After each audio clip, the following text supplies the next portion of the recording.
Alright guys, so today we're sitting in a 2009 SL550, and it's got a issue where it starts with the keyless go button. You can start the car using this push to start keyless go button, right? It will start that way, but then if you put the key in the ignition switch and turn it, you get no dash lights, you get a no crank situation. So let's just demonstrate that for you real quick. Okay, here's the key, keyless go key, and we've got the push to start button. I'm going to depress the brake pedal, and we got to start, right? Okay, let's turn that off. Now, let's go ahead and stick the key in the ignition switch. I've already got it out. Well, it's not out really, it's still connected. I just have access to it because I'm measuring the voltage, and I'll tell you what I'm doing in a second here. So here, we're going to put the key in the ignition switch, okay? And it does click. I'm able to turn the key, and I'll tell you why that's happening as well. But if I turn the key to the right, you can see I've got nothing on the dash. There should be some lights lighting up, and all we have so far is just the mileage. And then with the second turn, right before the crank position, we should now have full dash lights, yellows, reds, but we have nothing because it's not activating circuit 15. Circuit 15 lights up the dashboard. So let's take this out, okay? And as you can see, I've got a, let's try cranking it real quick, just for you nitpickers. You're gonna be screaming at me, hey, you didn't try to crank it, you didn't try to crank it. Okay, so here we go, let's crank it, okay? All the way, let's crank all the way.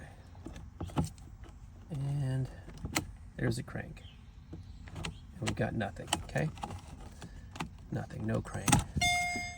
Now, I've got a multimeter, okay? And I want to see if there's voltage coming into the two fat wires in the middle of this 4-pin connector. Let me try to get a better shot of this. The 4-pin connector. So it's numbered 1, 2, 3, 4. So we're looking at wires 2 and 3 there. Those should have power when we put the key in and turn it, but they do not. Let's check that out. We've got a multimeter hooked up. Let's make sure the connections are still good. Okay.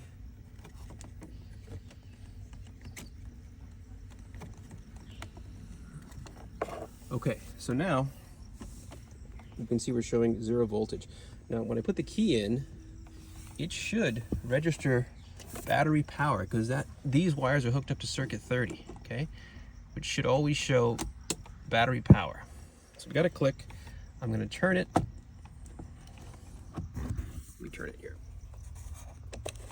Okay, that's 2 turns. That's circuit 15. It's right before the crank position. We should now be showing voltage on those 2 wires.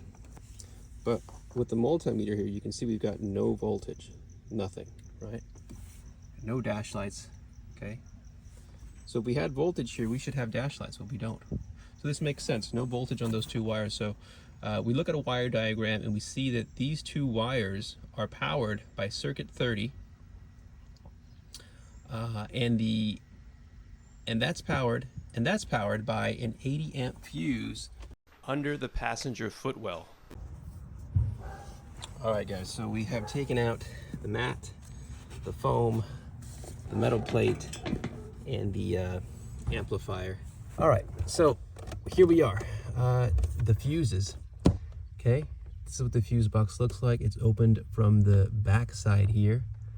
Underneath on the front side, it looks like this, okay? Just a bunch of thick gauge wires, okay? We're going after this 80 amp fuse. And 4 is the EIS fuse. And when you're looking at the fuses, number 4 is this white 80 amp fuse here. I'm gonna hook up the multimeter lead, one of them, and do continuity tests to check this fuse. Let's just hook it up to this bar back here. You see that bar back there is one continuous bar. So we should be able to hook up to one spot here and test all these fuses. we've got the negative lead hooked up to this long bar here, this metal bar. It's hooked up to all the fuses. Now let's just run our other lead over the fuses to see if we've got continuity. So let's first do the 100 amp. Good. 200 amp. Good. 200 amp. Good. 80. Uh-oh, that's it, right? Broken fuse.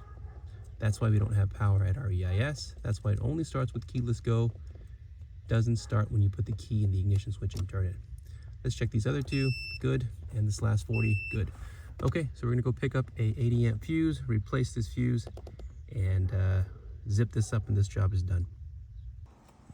Okay, we just replaced the fuse.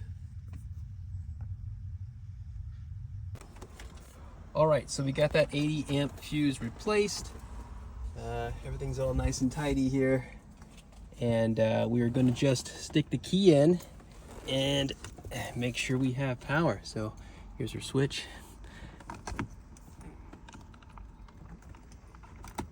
Okay, now we're gonna turn the key.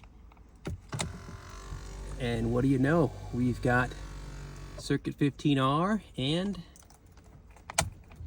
circuit 15. We're good to go, guys. Awesome. All right, let's start it up. There it is.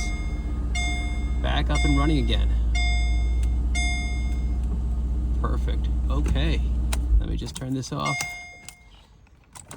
Okay. Good to go. I'm just gonna put the cluster back, deliver this to the customer. All in a day's work, guys. Thanks for watching. See you in the next one.